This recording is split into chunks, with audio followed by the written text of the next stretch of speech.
उसे देख डीके भी जोर जोर से हंसने लगा। आखिर में डीके ने कहा, तुम्हें कितने पैसों की जरूरत है? मैं दे देता हूं। चेक मैं अकरम के ऑफिस से री इशू करवा लूंगा। मुझे अभी 1 करोड़ रुपए चाहिए। बचे 49 करोड़ मेरे नए अकाउंट में डलवा देना, अभिनव ने कहा। और ये सुन डीके उसके लिए पैसे लेने चला गया।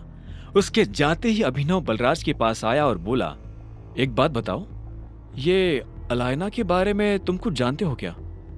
बलराज ने उसे ऊपर से नीचे तक देखा और बोला, वैसे तो सब कुछ जानता हूं, और वैसे कुछ भी नहीं। मेरा मतलब है, तुम्हें पता है मेरा क्या मतलब है? बस उसे अपनी तरफ से चिढ़ने का या गुस्सा होने का मौका मत देना। वैसे अब तुम्हें गाड़ी की जरूरत है।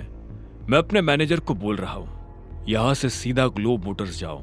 वहां तुम्हारी गाड़ी तुम्हारा इंतजार कर रही है। अभी पैसे मैं भर रहा हूं, बाद में जब तुम गद्दी संभालोगे तो मुझे डबल दे देना। यह सुनते ही अभिनव जोर जोर से हंसने लगा। उसने बैंक से पैसे लिए बाहर आया और एक टैक्सी बुक करके सीधा ग्लोब मोटर्स के लिए निकल पड़ा। जल्दबाजी में वो बलराज से यह पूछना ही भूल गया था कि बलराज ने उसके लिए कौन सी गाड़ी बुक की थी। जैसे ही वो अंदर गया तो उसने देखा कि शोरूम का मैनेजर दरवाजे पर खड़ा होकर किसी का इंतजार कर रहा था। उसने अभिनव को देखते ही पूछा, अभिनव गढ़वाल? मैं ही हूं, अभिनव गढ़वाल। यह सुनते ही वहां रिसेप्शन पर खड़ी दोनों लड़कियों के होश उड़ गए, लेकिन मैनेजर को अभिनव को देख कोई झटका नहीं लगा। बलराज ने उसे पहले ही बता दिया था कि अभिनव दिखने में कैसा था। चलिए मेरे साथ, मैनेजर ने कहा और आगे बढ़ने लगा। कुछ देर के बाद अभिनव एक गैरेज में आ गया था। बाहर ढेर सारी गाड़ियां खड़ी हुई थी। मैनेजर उसे उसकी गाड़ी के पास लेकर आया। वो एक बहुत ही महंगी सी गाड़ी थी, लेकिन ऊपर से उसे देखने में ऐसा लग रहा था जैसे वो कबाड़ हो। बलराज ने जानबूझकर उसे पुराना करवाया था ताकि कोई भी अभिनव पर उसकी गाड़ी की वजह से शक न करे। पर जब अभिनव ने गाड़ी के अंदर देखा तो उसे बहुत अच्छा महसूस हुआ। मैनेजर ने कहा, मैं गाड़ी के पेपर्स रेडी करवाता हूं, आप तब तक गाड़ी देख लीजिए।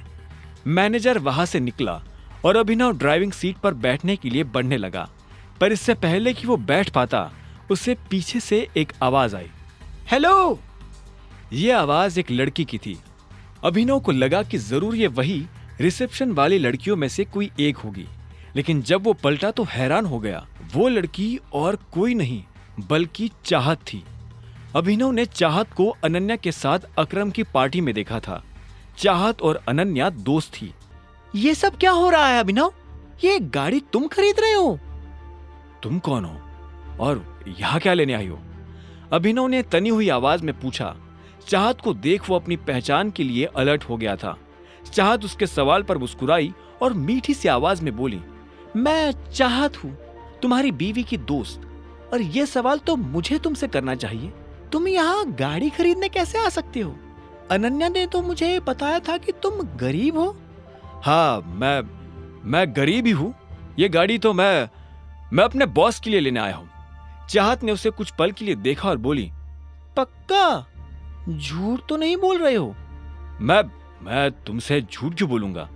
पता नहीं, एक काम करती हूँ, मैं अनन्या को भी यहाँ बुला लेती हूँ, दूसरे की सही, पर जब वो तुम्हें गाड़ी में देखेगी तो खुश हो जाएगी।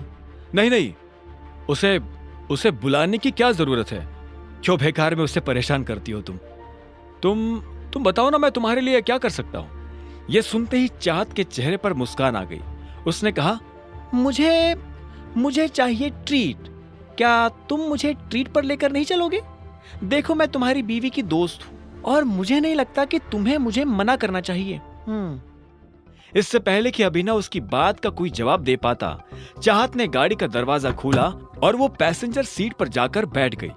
ठीक इसी वक्त मैनेजर डॉक्यूमेंट्स लेकर आया और उसने डॉक्यूमेंट्स अभिनव को दे दिए। अभिनव भी ड्राइविंग सीट पर बैठ गया। उसे पता था कि चाहत खुद एक रईस परिवार से आती थी, ऐसे में वो उसे अकरम के एक होटल में ले जाने वाला था। चाहत पूरे रास्ते रह रहकर अभिनव को देख रही थी। अभिनव को समझ नहीं आ रहा था कि वो उससे चाहती क्या है। जैसे ही अभिनव की गाड़ी अकरम के होटल के नीचे पार्क हुई तो अभिनव का फोन बज उठा। उसने देखा अकरम का फोन था। हेलो, क्या हुआ टाइगर, सब ठीक? मैंने देखा तुम्हारी गाड़ी मेरे ऑफिस के नीचे आई है।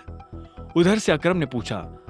हाँ वो मैं होटल में किसी के साथ लंच के लिए आया था। हाँ वो तो मैं देख ही रहा हूँ। जरा ऊपर आओ, मैं तुम्हें अपना वीआईपी कार्ड दे देता हूँ ताकि तुम दोनों को वीआईपी ट्रीटमेंट मिले। अकरम ने मुस्कुराते हुए कहा। अभिनव ने फोन रखा और पलटा तो पाया कि चाहत उसके पीछे खड़ी थी। चले? हाँ नहीं, तुम एक मिनट यही रुको, मुझे थोड़ा काम है, मैं वो निपटा कर आता हूं, अभिनव ने कहा। और इससे पहले कि चाहत कुछ कहती, अभिनव वहां से निकल गया। चाहत उसे जाते हुए देख रही थी। वो अच्छी तरह से जानती थी कि ये अकरम का ऑफिस है, लेकिन अभिनव वहां क्या करने जा रहा था और उसे किसने फोन कर ऊपर बुलाया था। चाहत को अभिनव पर शक हो रहा था। अब आगे क्या होने वाला था? आगे की कहानी जानने के लिए देखें अगला एपिसोड सिर्फ पॉकेट एफएम के यूट्यूब चैनल पर, और द रिटर्न ऑफ टाइगर के सारे एपिसोड्स को सुनने के लिए डिस्क्रिप्शन में दी लिंक से डाउनलोड करें पॉकेट एफएम ऐप।